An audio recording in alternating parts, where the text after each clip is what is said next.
Bismillah. ثم بين سبحانه وتعالى أن أفضل شيء يطلبه العبد من ربه إنما هو هدايته. Kemudian Allah menerangkan kepada seluruh hambanya, jika ada permohonan, jika ada permintaan, jika ada kebutuhan yang ingin dimohonkan kepada Allah, anna afdala syai'in yatlubuhu al-'abdu, maka yang paling utama yang harus kita mintakan kepada Allah, sekali lagi, yang paling utama. Jadi kalau Anda bingung nih, mau minta apa? Inilah gambarannya. Teman-teman sekarang dikasih tahu, Anda mau minta apapun akan dikabulkan seketika. Kira-kira mau minta apa? Tuh saking banyaknya, nggak bisa bilang. Ada yang minta lancar pekerjaan, ada yang minta misal Allah lancar kedudukan, ada yang minta harta, ada yang minta lancar ke pernikahan, ada yang minta macam-macam kumpul lah. Banyak tuh. Nah kalau sedang banyak yang dimintakan itu, ya sepakat para ulama dengan ayat ini, maka yang paling utama dimohonkan minta hidayah kepada Allah. Karena tadi ketika hidayah diberikan oleh Allah, maka semua kebutuhan yang bahkan belum kita mintakan seketika dikabulkan. Jelas? Baik. Sekarang lihat. Innama huwa hidayatuhu ila tariqil ladzi yusilu ila asmal ghayat. Mintalah hidayah kepada Allah, yang hidayah itulah akan mengantarkan Anda kepada pemberian tertinggi yang Anda butuhkan dalam kehidupan yang akan diberikan oleh Allah Subhanahu wa taala. Jadi kalau Anda benar permintaannya ini, benar bacaannya, itu seketika akan diberikan tingkat yang paling tinggi. Jadi kalau pekerjaan, kedudukan tertinggi. Kalau harta, harta yang paling bagus, yang tertinggi yang bisa Anda raih. Kalau pelajaran, posisi yang tertinggi, baik ilmunya ataupun prestasinya. Demikian seterusnya. Ya, jadi ketika Anda mintakan, minta apa? Hidayah. Nah, apa hidayah itu? Oh, bukan ada hidayat. Ya, lihat sini. Wa'a'udhamil maqasid. Dan tujuan-tujuan yang paling agung di balik semua permohonan itu, hidayah. Faqala ta'ala, maka Allah berfirman, ihdinas siratal mustaqim, ihdinas siratal mustaqim, siratal ladzina an'amta 'alaihim ghairil maghdubi 'alaihim waladdallin. Jelas? Baik, yuk kita bahas yang ihdinas siratal mustaqim. Wal hidayatu, adapun yang dimaksud dengan hidayah.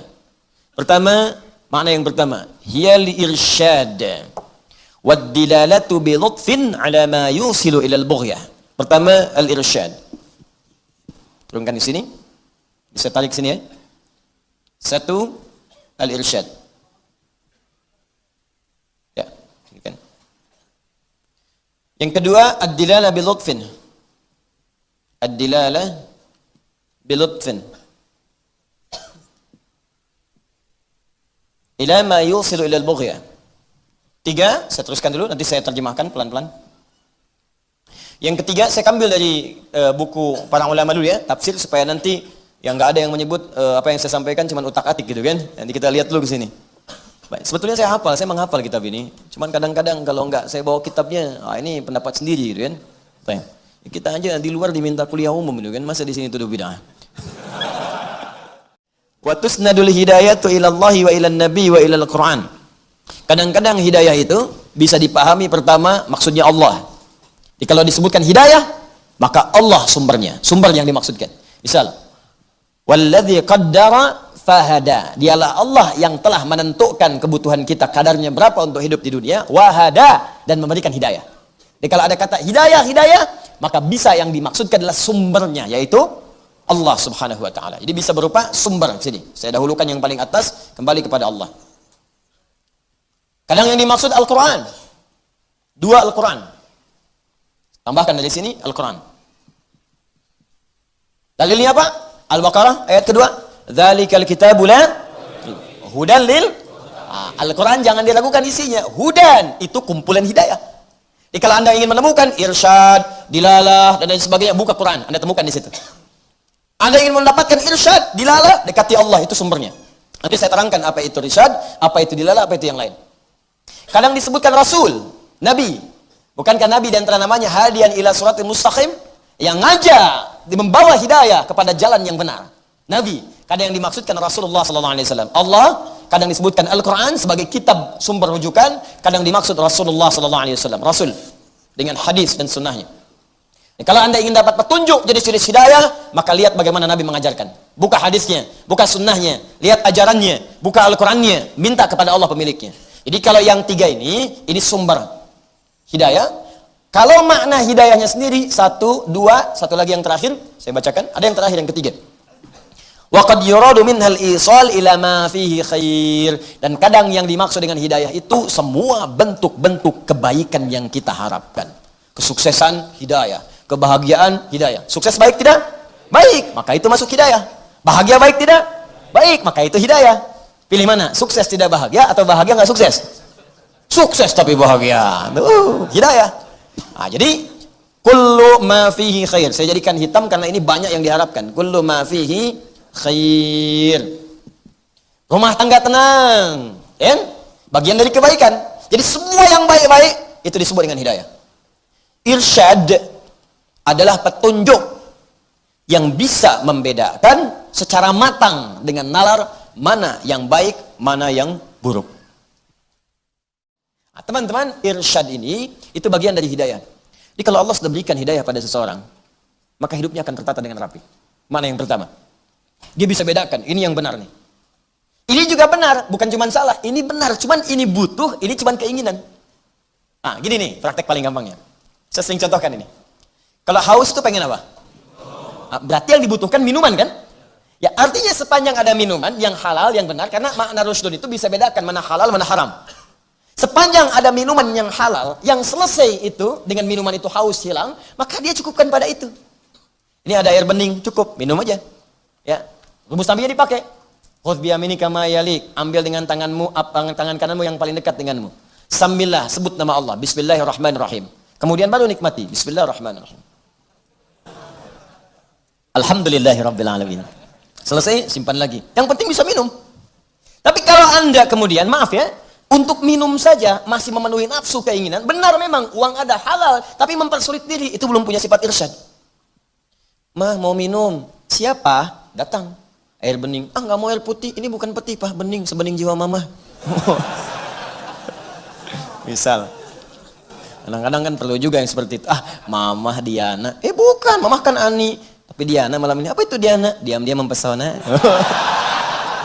Catat. Kasihan Faruk. Ntar ya, sebelum kiamat kurang 2 hari daftar insyaallah. Setidaknya begitu dihisab pernah menikah. Dok, alhamdulillah. Baik. Jadi kalau dikasih, nggak mau yang ini, pengennya jus. Repot. Jus apa, Pak? Buah naga. Naga yang mana? Hongkong. Itu capek. Capek. Berarti Anda belum irsyad. Belum qanaah di sini. Yang ada nikmati. Jangan mencari yang nggak ada, nggak akan ketemu. Nyari yang nggak ada itu nggak akan ketemu, yang nggak ada. Ngapain dicari? Susah. Tapi memang uangnya ada, tapi membuat Anda sulit, berarti belum irsyad tuh. Walaupun itu halal. Jadi kalau orang dapat hidayah, hidupnya enak, Pak. Ya, mau berpakaian, fungsi pakaian kan menutup aurat. Yang penting aurat ketutup, nggak harus semua dibeli. Nggak harus semua dibeli. Yang paling aneh itu uangnya halal, tapi diberikan yang haram, itu yang fatal. Uangnya halal, tapi diberikan pakaian yang membuka aurat. Ngapain beli sesuatu untuk dibuka? Nggak sesuai fungsi. Fungsi pakaian itu menutup tubuh. Yang nggak ditutup cuma binatang. Makanya Anda nggak pernah lihat monyet pakai baju, misalnya. Monyet asli, bukan monyet peliharaan. Ya. Kambing pakai celana, kan? Ya, sapi pakai kerudung, nggak ada. Nggak ada, demi Allah saya katakan. Karena bukan fitrahnya dan kerah, begitu dipakein baju, marah dia. Marah. Manusia karena bukan hewan, sebaliknya pakai baju, pakai pakaian supaya ditutup. Jangan dibuka, kalau cuma dibuka nggak akan menang, binatang lebih jagoan. Ya, jangan kontes dengan hewan, nggak akan menang. Ya, jadi itu perbedaannya. Pakai buat nutup, ini nggak punya harta yang halal, dipakai beli yang haram, ya nggak nyambung jadi. Ini beli, buka, udah beli, kadang disobek, ya gimana lagi gitu. Saya bingung manusia sekarang nih. Ya, tapi kita doakan baik, insya Allah. Baik, maksudnya apa? Bisa berubah. Nanti kalau sudah dapat hidayah, pakaian pun bukan cuma sekedar koleksi. Ada lagi yang begini, beli juga, menutup aurat, cuman bukan butuh. Pengen aja. Ada model baru, beli. Model baru, beli. Dipakai? Enggak. Dipajang aja. Lihat. Ya, ada pakaian, ada kendaraan. Buat dipajang doang. Dipakai enggak? Yang paling kasihan, kalau koleksi kendaraan itu belum bisa mengantarkan dia untuk ibadah. Itu kasihan. Coba Anda bayangkan. Kebayang enggak? Belum. Ini gini ya. Ada orang, dia sepeda enggak punya. Motor aja enggak pernah mimpi. Ya, apalagi kendaraan yang lain. Tapi kedua kakinya masih bisa dia gunakan untuk ke masjid. Untuk ke masjid. Jaraknya jauh dari masjid, 2 kilo, 3 kilo. Ya, kadang jalan kaki dia tempuh untuk ibadah tuh, Masya Allah. Ada orang sepeda punya, mereknya banyak. Ya, motor dia punya. Mobil pun banyak koleksinya, sampai yang baru-baru banyak. Jarak masjid ke rumahnya cuma 100 meter. Tapi kendaraan itu belum mampu mengantarkan dia untuk ibadah. Anda butuh kendaraan apa lagi? Ambulan.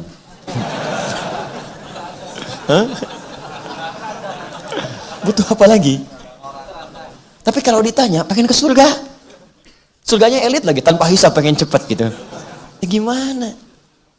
Kita jujur aja lah gitu, jujur pada diri kita. Nah, orang irsyad kalau dapat hidayah, hidayah pertama yang Allah berikan adalah kemampuan untuk membedakan yang hak dengan yang batil, baik dengan benar, dan menggunakan baik itu sesuai aspek kebutuhannya. Itu hidayah yang pertama. Jelas ya? Nah, jadi coba petakan diri kita. Biasanya bersanding dengan ibadah. Kalau ibadahnya bagus, ini datang dengan sendirinya. Sudah. Allah sumber hidayah akan berikan pada kita. Jadi begitu kita benar ibadahnya, dengan Allah dekat seketika ini.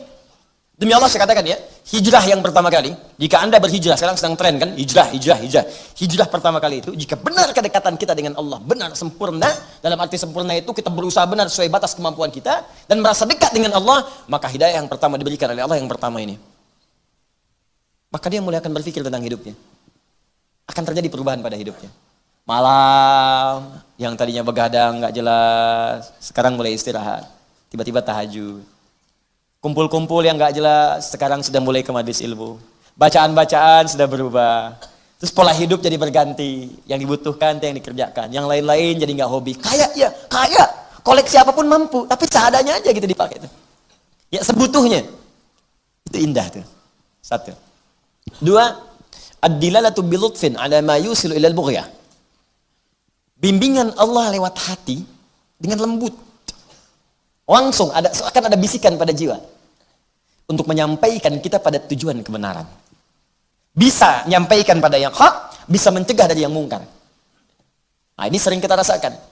Ya, gampangnya begini. Kalau kita sedang dengar azan kan, Allahu Akbar, Allahu Akbar.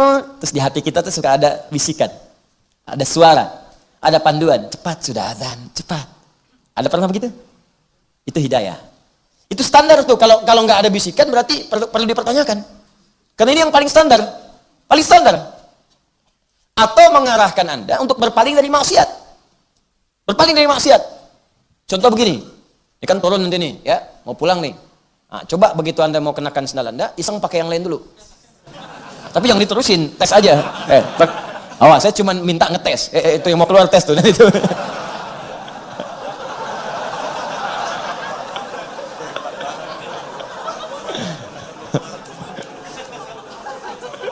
Langsung praktek dia.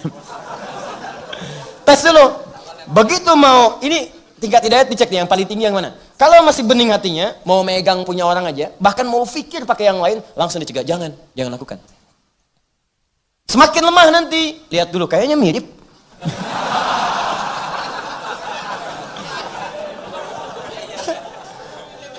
Di hati emang begitu, emang mirip, tapi bukan punya ente. Lemah lagi, mau dipakai. Sampai begitu mau dipakai, kalau pertama kali belum pernah berbuat salah, itu hatinya akan gelisah. Kamu salah. Sampai di mimpi pun ke bawah mimpi. Kamu salah. Nah, itu yang paling datar. Ya, kalau ini banyak turunan nanti ada di mata, masuk ke mata, ngelihat yang salah cepat palingkan. Itu nggak benar. Ada ke tangan, mau megang salah, palingkan. Ya, kaki mau melangkah yang salah, nggak boleh.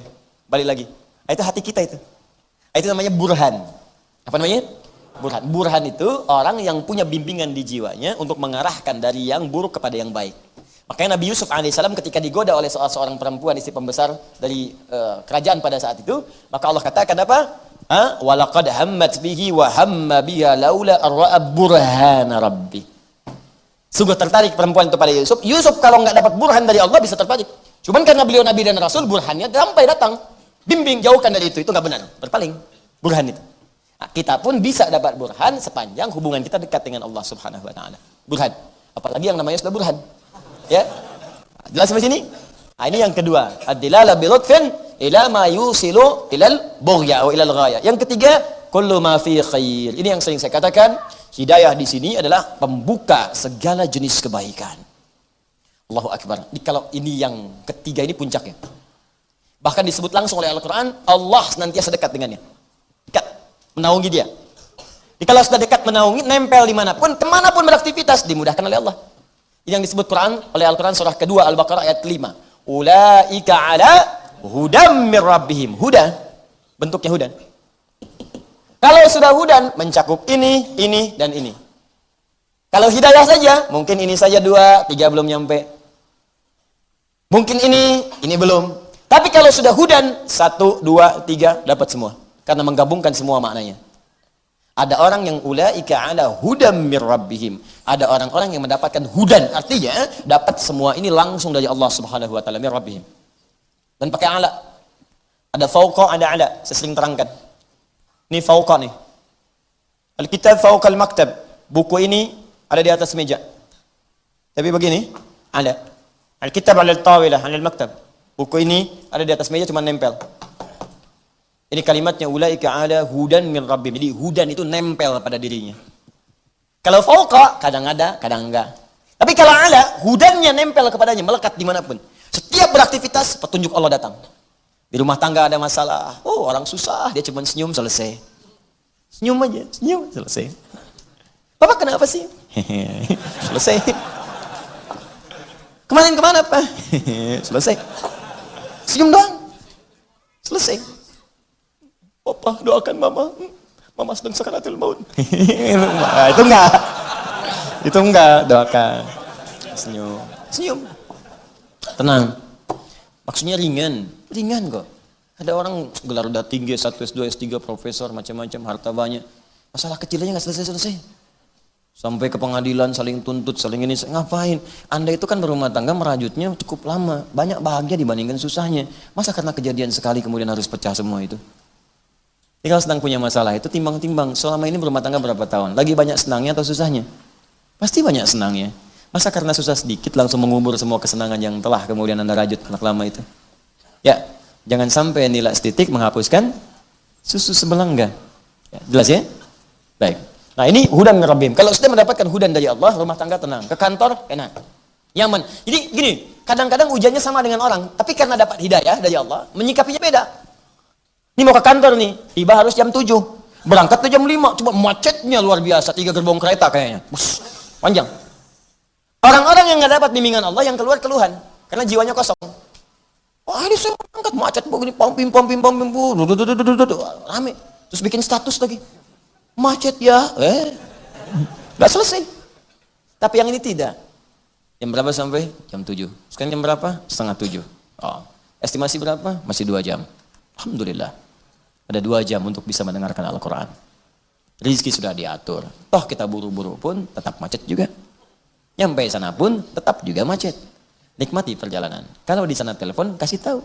Pak, ini sebentar lagi 30 menit lagi. Alhamdulillah. Bapak di mana? Masih di Bekasi. Kok masih di Bekasi? Macet.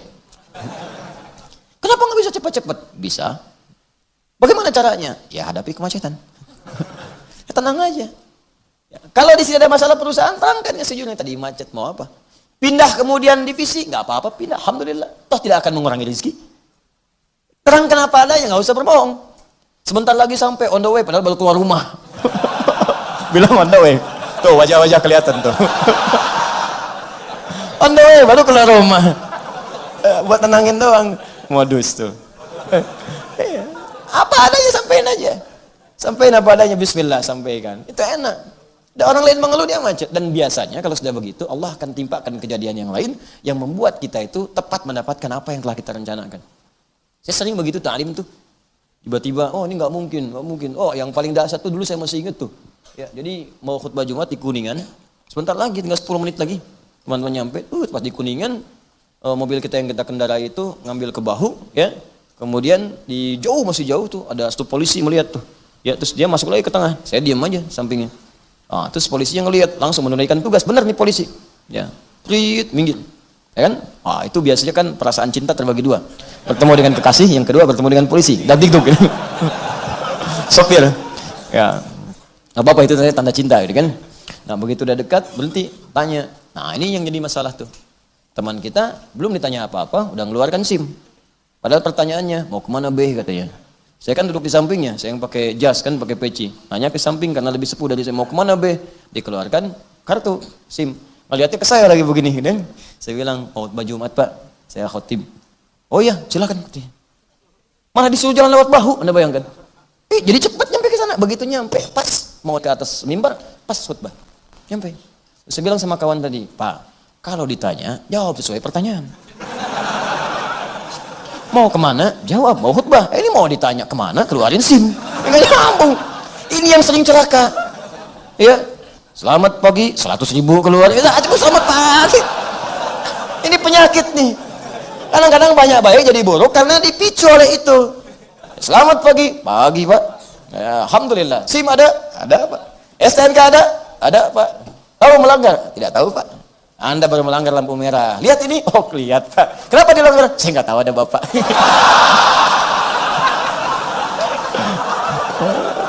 Selesai. Mau diselesaikan di mana? Sesuai aturan Pak. Maksudnya apa? Belajar sholat tilang. Wah, bayar aja. Enggak Pak, tilang aja. Diskusi aja, tilang aja Pak. 10.000 aja, tilang aja. tilang ya tilang. Kalau Bapak mau ingatkan saya tanpa bayar, tanpa ada apa dengan peringatan, alhamdulillah Pak, saya jalan. Tapi kalau Bapak memang ini harus ditilang, tilang. Jangan melanggar aturan. Ya, Bapak butuh, kasih tahu. Mungkin saya bisa sedekah. Itu caranya. Gitu. Nah, jadi marwah pun akan dijaga. Baik, tilang. Udah selesai. Tilang, ikuti aja nggak apa-apa. Namanya peraturan. Ikuti. Berangkat. Sidangnya sidang, sudah enak hidup kita. Ini nggak ada beban.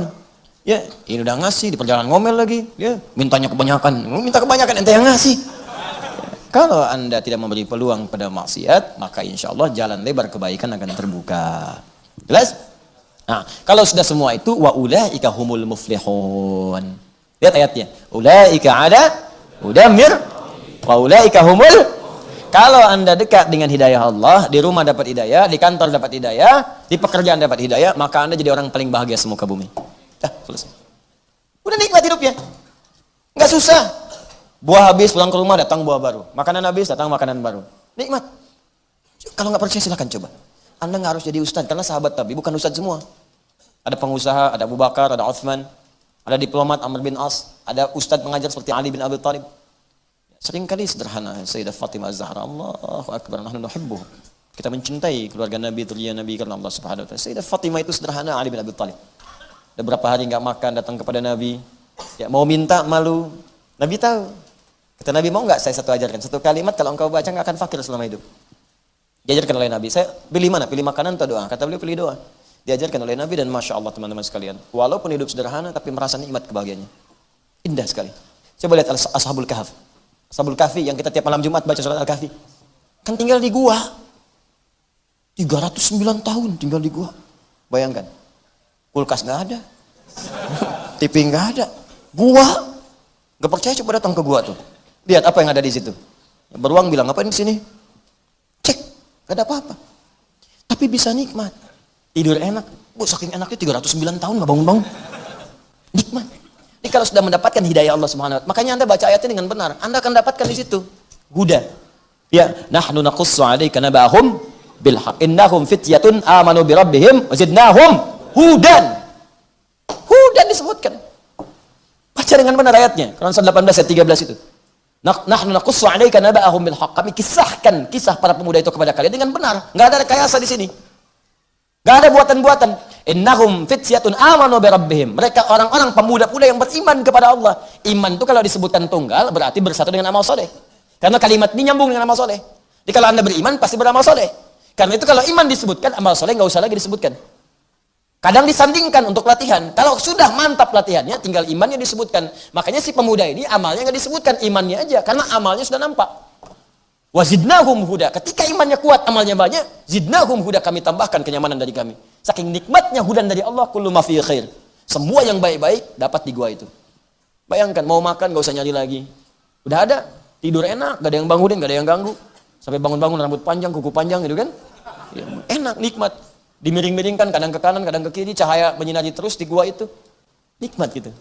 Ini prinsip dalam hidup. Kalau Anda baca dengan benar, walaupun Anda tinggal di kontrakan sederhana. Sempit. Dan mungkin tidak banyak fasilitas seperti orang lain, tapi Anda dekat dengan Allah, Anda seperti tinggal di istana yang dicukupkan semuanya oleh Allah. Itulah prinsip surat Al-Kahf. Tapi kalau Anda jauh dari Allah dan tidak mendapatkan hidayahnya, walaupun luas, tapi hidup Anda akan tersiksa dengan beban dunia. Kerja lagi, kerja lagi, kerja lagi. Rekening miliaran itu nggak berpengaruh pada Anda. Capek, kerja lagi.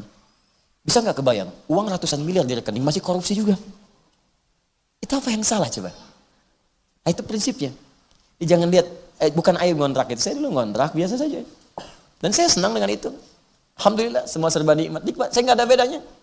Ya, rumah kontrakan, rumah tetap nggak ada bedanya bagi saya. Meninggal juga, ditinggal juga semuanya. Nggak ada bedanya. Demi Allah saya katakan nggak ada bedanya. Nikmati aja, jalan-jalan. Cuman karena Allah titipkan kita pakai. Selesai. Nanti fungsinya Allah atur sendiri. Karena Allah titipkan kendaraan. Banyak orang bilang Ustaz punya kendaraan sekian-sekian. Kemarin orang bilang soal kendaraannya banyak, hati-hati tuh gini-gini. Anda salah. Anda nanya pada saya jawab. Saya nggak punya kendaraan. Kendaraan yang saya beli, saya jadikan kemudian untuk kantor wakaf. Saya cuma numpang pakai. Numpang pakai. Karena saya tahu saya akan meninggal. Numpang pakai aja.